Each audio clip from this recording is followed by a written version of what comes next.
Hello, everyone, and welcome to the Jeffrey Epstein Show. I'm your host, Bobbycapucci, and this is Daily Drop number 184. Tonight, we're going to talk about NXIVM a little bit.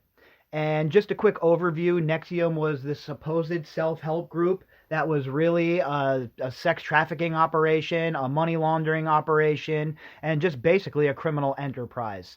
And it was led by Keith Rainiere and the actress from the show Smallville, Allison Mack. Now, they both ended up getting charged with racketeering charges, RICO charges. And these were the charges and the template that was used to go after NXIVM and to eventually bring the whole entire operation to its knees. Now, the reason I'm going to talk about this tonight is because this shows you that there's a blueprint already out there for dealing with organizations like Jeffrey Epstein's and utilizing tools like RICO to do just that. Now, Keith Rainiere was rich and had powerful friends, there's no doubt about it. But again, just like with Weinstein, he didn't have the protection from whatever, intelligence agency you want to insert here. There's several that you can insert, right? So he wasn't afforded that protection. So he was, acting, maybe the state prosecutors would look the other way because he was rich, right? They wouldn't be so hard on him. But when it's a parent, like what happened with NXIVM, and people start ratting on you, etc., there's no way for them to provide cover for you. Now, in the Epstein case, what they were able to do was they were able to provide cover for the co-conspirators with the immunity deal, right? The very silly immunity deal that Epstein got that covered co-conspirators as well. Well, Rainiere was never going to get something like that. There was zero chance that Keith Rainiere or Allison Mack or the Bronfmans were ever going to be afforded the same sort of leniency that Epstein was, and that can only be for the one simple reason, right? Obviously, we all know that Epstein was an asset of the intelligence community at this point. That's what all the evidence points to, and the fact that we keep reading about all of these other people, high-profile people, that have just as much money, if not more, than Epstein, who get taken down in these sort of rings all the time, and they end up doing actual jail time. Well, for some reason, Jeffrey Epstein and his co-conspirators, they were able to skate. They never had to worry about any of that.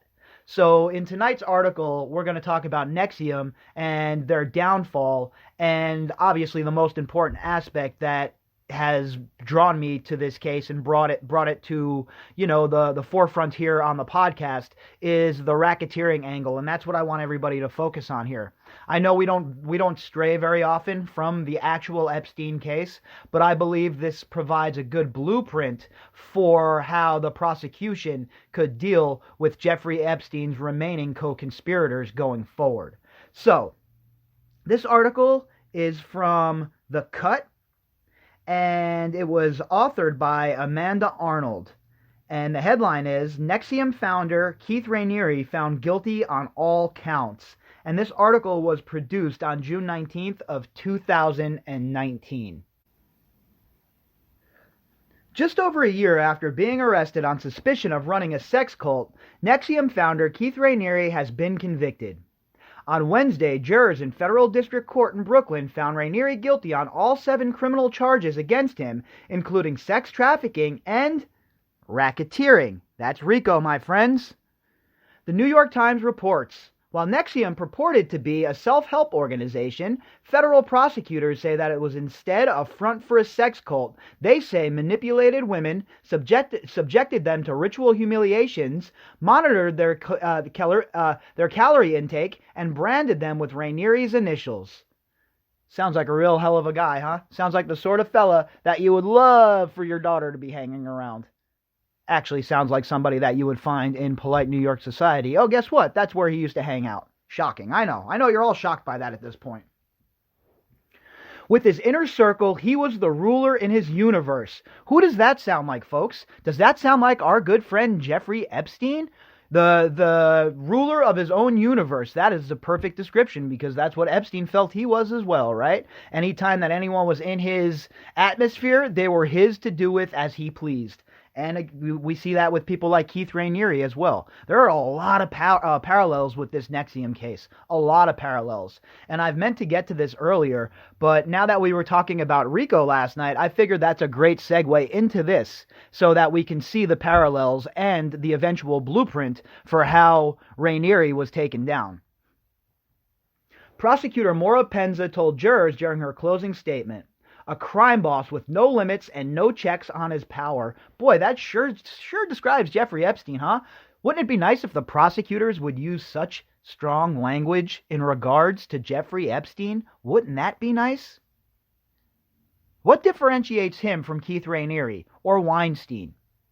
Why would they go so hard and go after these men and use every trick in their disposal, every piece of artillery in their disposal, and slap the RICO charges on? But they didn't do that against Epstein. What are they hiding? What are they scared that they'll uncover? Rainiere's lawyers had argued that the sexual acts in which Rainiere was involved were consensual. How does that sounds familiar, doesn't it? And that women joined NXIVM of their own volition. Oh yeah, exactly right. That's exactly what happened with all of the high school girls with Jeffrey Epstein too. That was exactly what they wanted to do at 14 years old. Be molested by his ugly ass. That's exactly what occurred. During lawyer Mark Agnafilo's closing statement, he said of Rainiere, "You might find a lot of things about him distasteful." Yeah, that's putting it lightly. "But most of them aren't part of the charges." Yeah, right, bro. Give me a break. This guy was full-on involved in laundering money, was full-on involved in fraud, was full-on involved in sex trafficking. You name it, this guy was involved in it. Just like our boy, Jeffrey Epstein, but to a smaller degree, right? This guy wasn't on Jeffrey Epstein's level when it comes to running in the power circles that Epstein ran in, or at the levels of Jeffrey Epstein's trafficking ring. And yet, they pulled out all the stops and slapped him with conspiracy charges, slapped him with racketeering charges, but no one in the Epstein enterprise, or the Epstein organization, as I like to call them at this point, were slapped with RICO charges. None of them got slapped with forfeiture and seizure of their property. Why? That's the question that needs to be answered. And until somebody can give me a logical answer on why Epstein was given beneficial treatment as opposed to these other billionaires and other power players, there's only one answer, folks, and the evidence has led us there from the very beginning. Since early May, former high-ranking NXIVM member and sex slaves have taken the stand to deliver harrowing testimonies against Rainiere, with particular focus on DOS, a hierarchical group comprised of masters and slaves. And you see, this is what I'm talking about. The low-level folks in the organization were forced to turn on the higher-level folks because of the RICO charges, the conspiracy charges, the racketeering charges. Once you're looking at 20... Look, these racketeering charges, if they go all the way to you're looking at 20 years. 20 years per charge. We're not talking about 20 years concurrently. Each one of these charges is going to carry 20 years, and they're going to go for the gusto. This is the federal government. They love to do that shit. So if you think that that's not a motivating factor in having these people start rolling over on each other and ratting each other out, you see it right here. These people are not built for this life. They're not from the streets. They don't live by the street code, if there is even that these days, right? But as far as being rats, they don't care about that. They're going to rat on their friends, and then they're going to go right back to the marina or right back to Martha's Vineyard or wherever the hell these rich people are hiding in their hidey holes when they're sex offenders. But for normal people, you rat, there's going to be consequences, right? So these people were never built for this life in the from the jump. These people were, brought in by promise of wealth. Some of them just wanted to belong, etc., etc. But when you start throwing the RICO charges around like they did in this case, at the lower level people involved, you're going to start racking up the arrests. And not only the arrests, you're going to get the indictments, and you're going to get a lot of plea deals. A lot of these low-level people are going to get off for 2, 3, 4 years, right? And, of course, we want some of them to do a lot more time than that. But if their testimony helps nail people that were in charge in leadership positions, then it's always acceptable to trade, in my opinion, a low-level operator for one of the big head honchos who were behind the leadership role, who were behind the decision-making, who were, basically the core four in Ghislaine Maxwell and Jean-Luc Brunel at this point. So what you have to do is start rounding everybody up, slam everybody with the RICO charges, and you get the results that we see here. In one testimony, a former slave claimed that Rainier blindfolded her and permitted another woman to sexually assault her, just like Jeffrey Epstein with Nadia Marcinkova, right? We've seen this MO from Epstein as well. Another woman testified that Rainier took photos of her that mostly featured her vagina. Again, just like Jeffrey Epstein, all of the pictures. He has to take a trophy. He has to have a trophy from every one of his conquests. That's how these sick people operate. Even before Rainier's trial started, the 5 other people charged for their alleged involvement in NXIVM, including Smallville actress Allison Mack, who admitted in court to being a leader in the secret master slave sorority, pleaded guilty to the racketeering charges against them. Look, I'm telling you right now, folks. I am telling you, as sure as we're sitting here right now, when you start getting racketeering charges thrown at you, it is the end for you. R. Kelly got RICO charges thrown at him as well. So again, if it's good enough for R. Kelly, why is it not good enough for Jeffrey Epstein? Now, you see, as I just pointed out here, that Allison Mack right away pleaded guilty to the racketeering charges because each of them hold a 20-year sentence, and she wanted nothing to do with that. She's hoping that her cooperation against Rainier will get her a lesser sentence.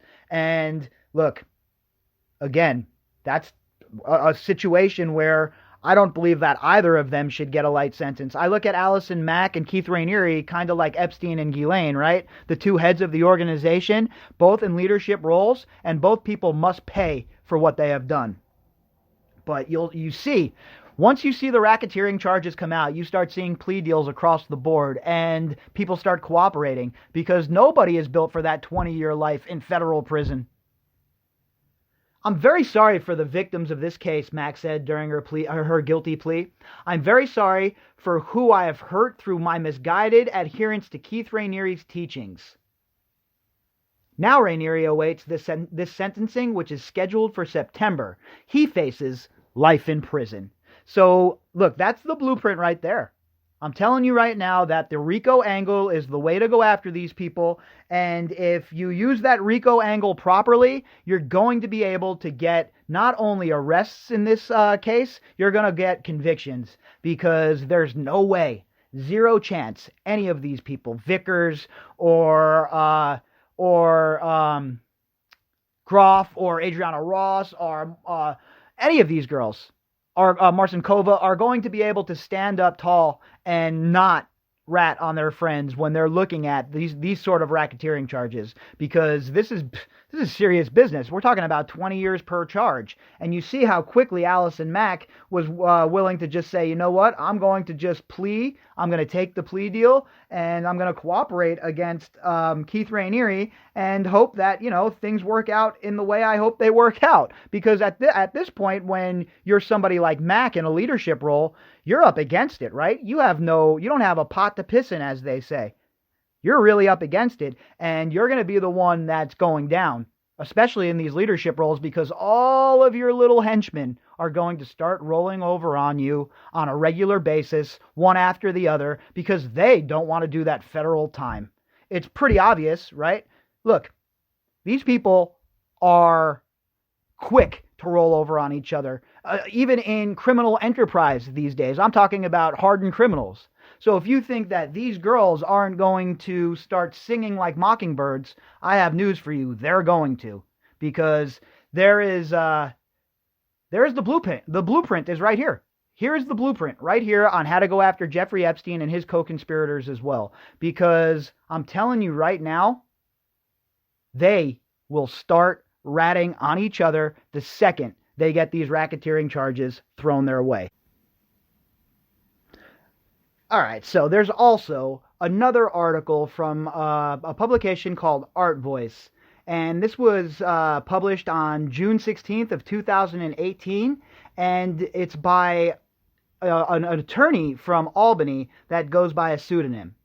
All right, so the headline is, "Let's get facts straight about RICO as it relates to Allison Mack and Keith Rainiere's case." So what this does is it's going to show you how RICO is useful in a case like NXIVM and in the Jeffrey Epstein case as well.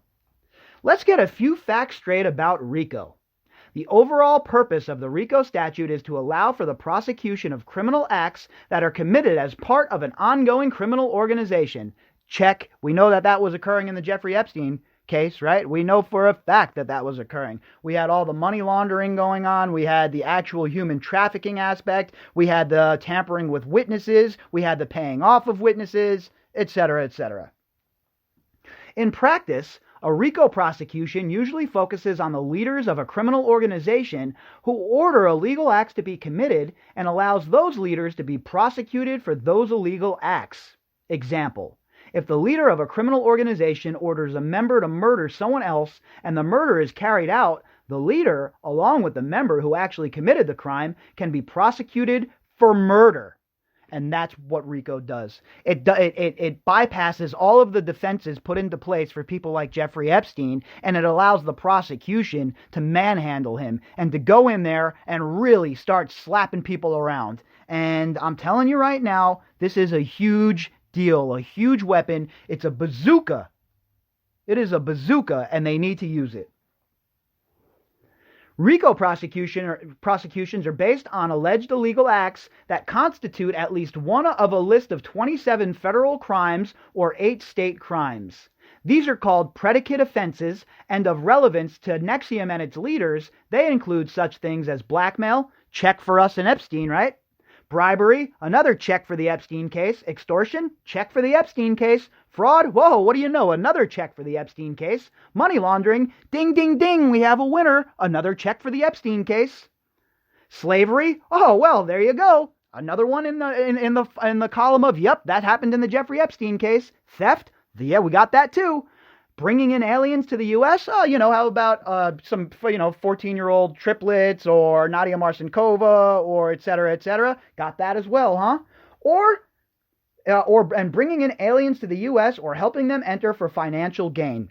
Ding, ding, ding, ding, ding, ding, ding, we have a winner, you get a car, everybody gets a car.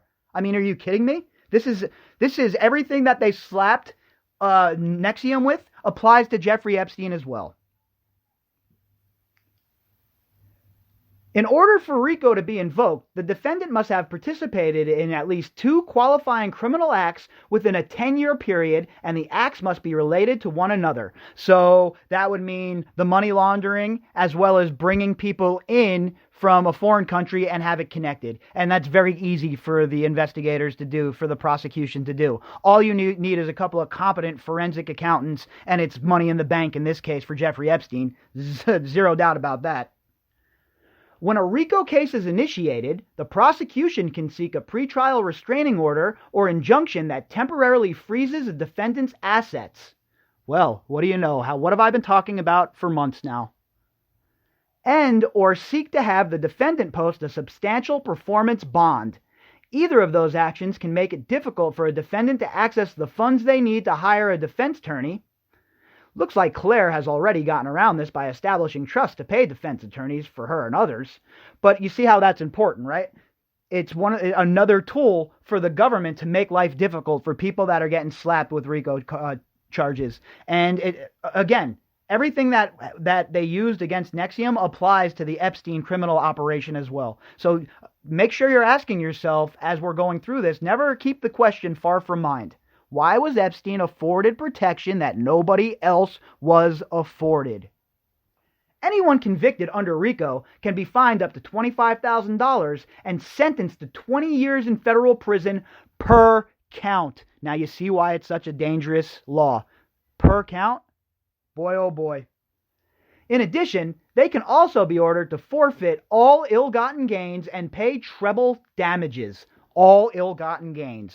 And that, again, is where the forensic accountant would come in. That's definitely above my pay grade. I wouldn't know how to chase that money down, but I sure as shit can tell you that's how it all works. That's how these people go after it. That's how they do it. And remember what I told you earlier. If you follow the drugs, you're going to end up at a drug dealer's house. If you follow the money, you're going to end up at the distributor's house. RICO also has a civil component that allows individuals to bring RICO actions against the leaders of criminal organizations. Successful plaintiffs may also be awarded treble damages. You can pretty much count on this happening after the criminal trials are over. So again, not only do they have the survivors have RICO at their fingertips when it comes to these people being prosecuted, afterwards they can use the RICO civil statutes as well and go after them civilly. In addition to the federal RICO statute, a majority of states has also enacted their own RICO statutes. New York is one of those states.